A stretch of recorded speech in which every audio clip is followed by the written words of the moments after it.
Hello दोस्तों, स्वागत है आपका हमारे यूट्यूब चैनल में। आज हम लेकर आए हैं बीए द्वितीय वर्ष हिंदी भाषा प्रथम प्रश्न पत्र का पार्ट सेकंड। जैसा कि आप जानते हैं कि हमारे इस चैनल पर स्नातक स्टूडेंट्स के लिए लगातार बेहतर कंटेंट तैयार किए जाते हैं। काफ़ी व्यस्तता होने के कारण कंटिन्यू वीडियोज़ अपलोड नहीं हो पा रहे हैं, फिर भी हम आप लोगों की मदद के लिए लगातार प्रयासरत हैं। और उसी के परिप्रेक्ष्य में आज हम लेकर आए हैं बीए द्वितीय वर्ष हिंदी भाषा प्रथम प्रश्न पत्र का दूसरा पार्ट। इसके पहले पार्ट में हमने ये बताया था प्रयोजन मूलक भाषा किसे कहते हैं, और इस प्रश्न पत्र में जो टॉपिक लिया गया है उसका टॉपिक ही है प्रयोजन मूलक भाषा का स्वरूप। उसी के अंतर्गत आज हम कुछ महत्वपूर्ण टॉपिक को बताने वाले हैं और हम इसमें उसी प्रकार के प्रश्न चुनते हैं जो आपके एग्ज़ाम पॉइंट ऑफ व्यू से काफ़ी इम्पॉर्टेंट हों, और कंपटीशन में भी ये सारे क्वेश्चन काफ़ी मददगार होंगे। और यदि ऑब्जेक्टिव क्वेश्चन भी पूछा जाता है एग्ज़ाम में, तो डिस्क्रिप्टिव को यदि आप कंसंट्रेट होकर देख लेते हैं तो ऑब्जेक्टिव में भी आपके लिए ये काफ़ी मददगार साबित होंगे। तो चलिए हम देखते हैं कि किन किन महत्वपूर्ण क्वेश्चन को हमने सिलेक्ट किया है। टॉपिक है सृजनात्मक भाषा, संचार भाषा, माध्यम भाषा, राष्ट्रभाषा और राजभाषा में अंतर। इतने टॉपिक को हमने लिया, अर्थात इस टॉपिक में हमें तो केवल भाषा के प्रकार समझना है। भाषा किसे कहते हैं ये हम जान चुके हैं, व्यवहारिक भाषा या प्रयोजनमूलक भाषा क्या है इसको भी हम जान चुके हैं। तो चलिए पहले हम प्रश्नों पर नज़र डालते हैं कि इसमें किस प्रकार के इम्पोर्टेंट प्रश्न अक्सर एग्जाम में पूछे जाते हैं। ये हमने कुछ महत्वपूर्ण प्रश्नों को चुना है जो लगातार कई सालों से एग्ज़ाम में पूछे जा रहे हैं, और यदि आप इनको एक बार देख लेंगे तो आपको पूरी तरीके से याद रहेगा कि हमें क्या लिखना है, कैसे लिखना है, किस प्रकार लिखना है। पहला प्रश्न है कि जैसे सृजनात्मक भाषा पर संक्षेप में टिप्पणी लिखिए, और ये प्रश्न देखिए लगातार पूछा गया है 2010, 11, 12, 14, 16, 17, 19 और 2021 में भी पूछा गया है। हो सकता है इस बार भी आए, तो इसे एक बार आप ज़रूर देखना पूरा कंसंट्रेट होकर। दूसरा है कि संचार भाषा किसे कहते हैं, संचार भाषा के स्वरूप की विवेचना कीजिए। ये भी प्रश्न लगातार पूछा जाता रहा है 9 में, 12 में, 17 में और 21 में। तीसरा हमें बताना है माध्यम भाषा किसे कहते हैं, और ये भी प्रश्न देखिए लगातार 8 से लेकर 21 तक पूछा गया है। और चौथा प्रश्न है राष्ट्रभाषा किसे कहते हैं, संक्षेप में स्पष्ट कीजिए। ये भी देखिए 19, 20, 21 में पूछा गया। तो इस प्रकार के 4 महत्वपूर्ण प्रश्न हैं जिसमें से 100% एक ना एक प्रश्न आना ही है। तो इन चारों के विषय में हम देखते हैं और उसके विषय में चर्चा करते हैं, समझते हैं। पहले हम बात करते हैं सृजनात्मक भाषा की, कि सृजनात्मक भाषा क्या है। जैसे आपने एक शब्द सुना होगा सर्जन, सर्जरी। तो सर्जरी में क्या होता है कि किसी अंग को हटा करके उसकी जगह पर नए अंगों को जोड़ा जाता है। उसी प्रकार भाषा का भी सर्जरी करते हैं, और इसमें भी क्या करते हैं कि भाषा में कुछ शब्द को हटा करके हम नए शब्द या परिवर्तित शब्द को रख देते हैं।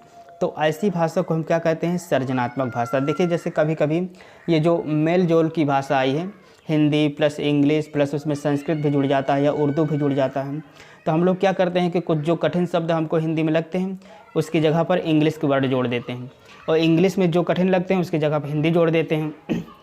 तो इस प्रकार जो मिली हुई भाषा है, मिली जुली भाषा है, इसे हम क्या कहते हैं, सृजनात्मक भाषा, अर्थात भाषा की सर्जरी कर देते हैं। तो इसकी परिभाषा हम देखते हैं कि जैसे भाषा में होने वाले नए प्रयोग या परिवर्तन को सृजनात्मक कहा जाता है। जब बोलचाल की भाषा में कल्पना, नूतनता एवं मुहावरे आदि का प्रयोग होता है तो सृजनात्मक भाषा का रूप विकसित होता है।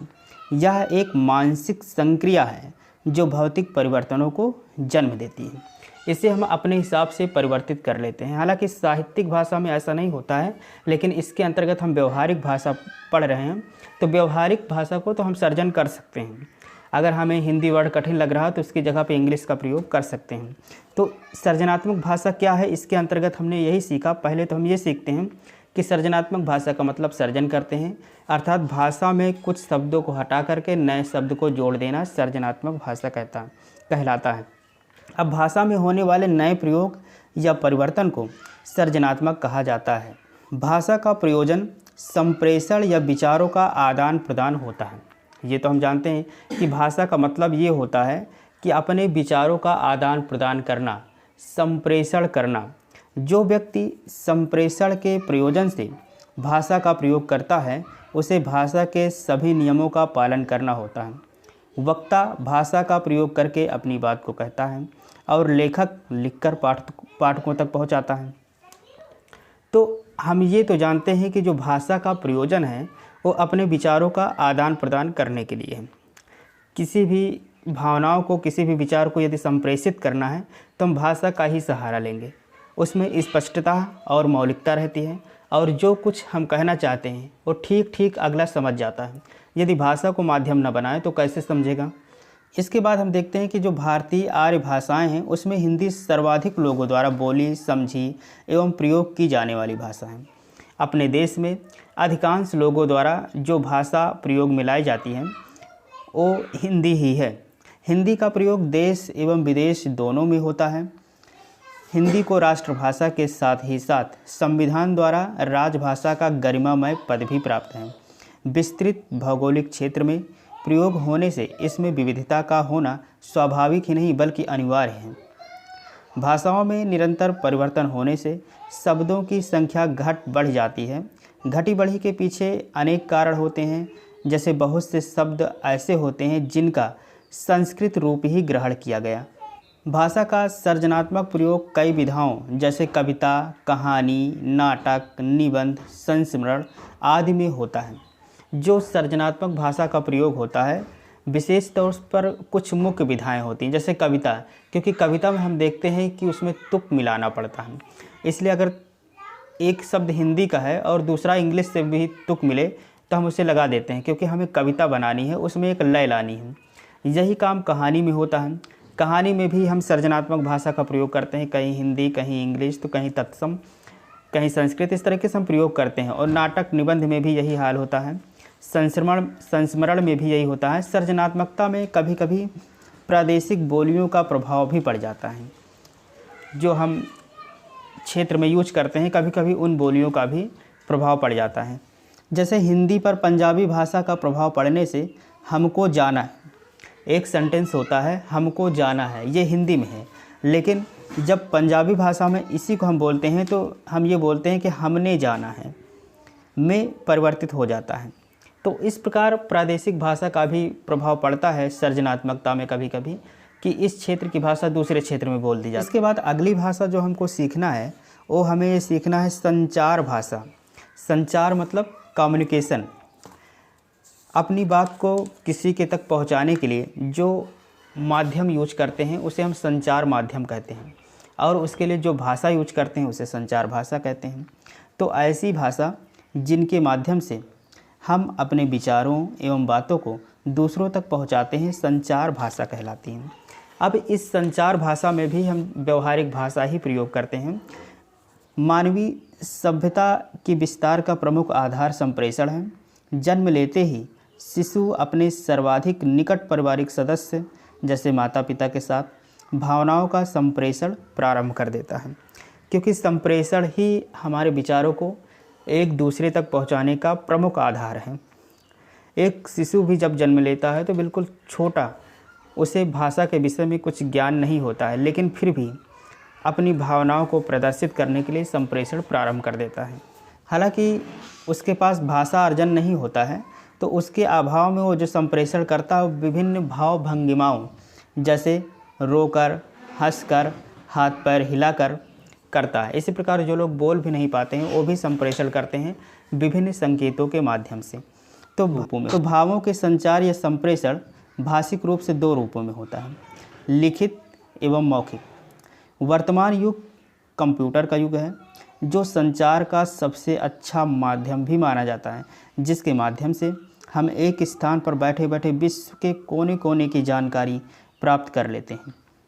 हिंदी भारत के अधिकांश लोगों द्वारा जानी व समझी जाने वाली भाषा है तथा अन्य देशों जैसे Guyana, Suriname, Fiji, Trinidad, Tobago, Canada और अमेरिका आदि देशों में भी हिंदी को बोला जाता है, जाना जाता है, समझा जाता है। क्योंकि भारत देश काफ़ी विकासशील तो है ही है, लेकिन यहाँ पे संपन्नता, विभिन्नता बहुतायत में देखने को मिलती हैं। तो अनेक देशों के लोग भी यहाँ भ्रमण के लिए आते हैं, तो हिंदी भाषा उनके लिए भी आवश्यक होता है, क्योंकि जब तक यहाँ की भाषा जानेंगे नहीं, यहाँ के विचार, व्यवहार और संस्कृतियों को कैसे सीखेंगे।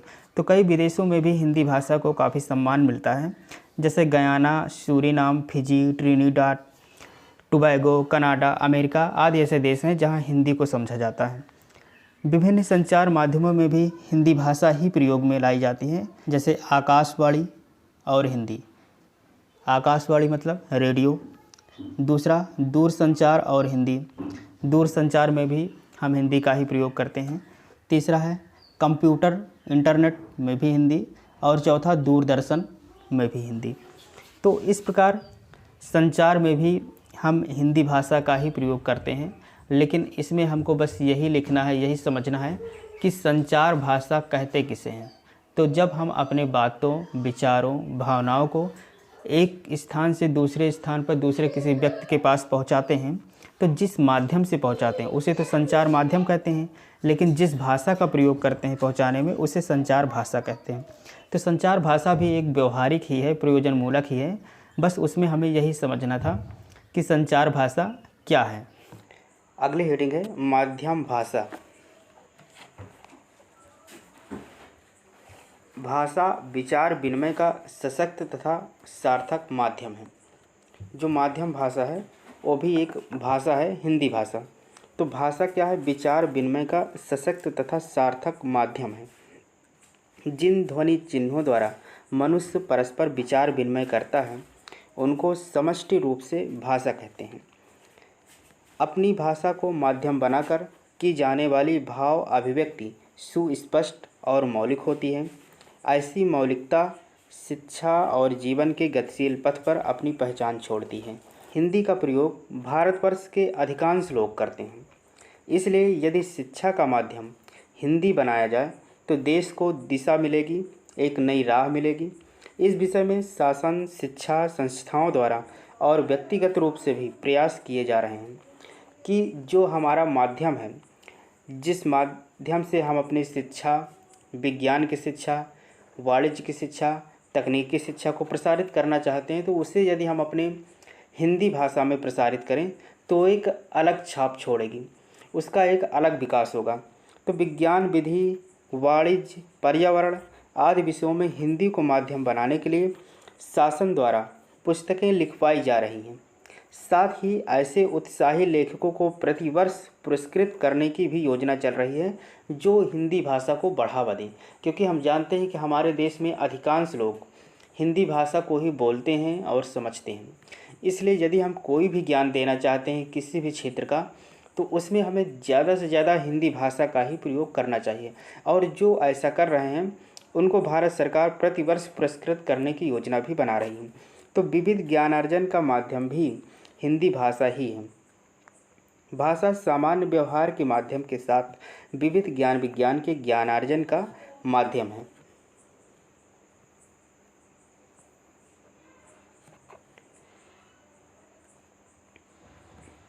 हिंदी भारतवर्ष की राजभाषा, जनभाषा, राष्ट्रभाषा और राजभाषा भी है। इस प्रकार ये स्पष्ट है कि भाषा केवल विचार विनिमय का ही माध्यम नहीं है। अपितु यह संपूर्ण मानव जीवन तथा उसके संपूर्ण परिवेश की अभिव्यक्ति का समर्थ, सफल तथा सशक्त माध्यम है। तो इसमें माध्यम भाषा के अंतर्गत ये समझिए कि हमने पूरी तरीके से भाषा की परिभाषा पढ़ा कि जो विचारों की अभिव्यक्ति हम करते हैं उसके लिए माध्यम क्या होने चाहिए। तो माध्यम तो भाषा ही होगी। कैसी होगी उसके विषय में भी हम जानते हैं कि हमारे देश में मूल रूप से या प्राचीन समय से जो भाषा अपनाते आ रहे हैं, आर्य लोग जब थे उस समय से भी हमारे देश में बहुतायत हिंदी भाषा का ही प्रयोग किया जाता है। तो अपने विचार विनिमय का जो माध्यम बनाएं उसे हिंदी भाषा ही बनाएं, तो हम बातों को अच्छे से समझ सकते हैं और ज्ञान का प्रसार बहुत अच्छे तरीके से हो सकता है। तो इस प्रकार ये टॉपिक हमारा यहीं पर समाप्त होता है, जिसके अंतर्गत हमने भाषा के प्रकार समझा है, जिसमें सृजनात्मक भाषा, माध्यम भाषा, संचार भाषा, इन सभी चीज़ों के विषय में जाना है, समझा है। और वास्तविक रूप से हमने इसमें ये समझा है कि भाषा क्या है, भाषा की परिभाषा क्या है और किस प्रकार से भाषा होनी चाहिए, किस प्रकार की भाषा अपनानी चाहिए, इसके विषय में हमने विस्तारित रूप से सीखा। अगले पार्ट में हम एक नए टॉपिक के साथ उपस्थित होंगे। तब तक के लिए जय हिंद, नमस्कार।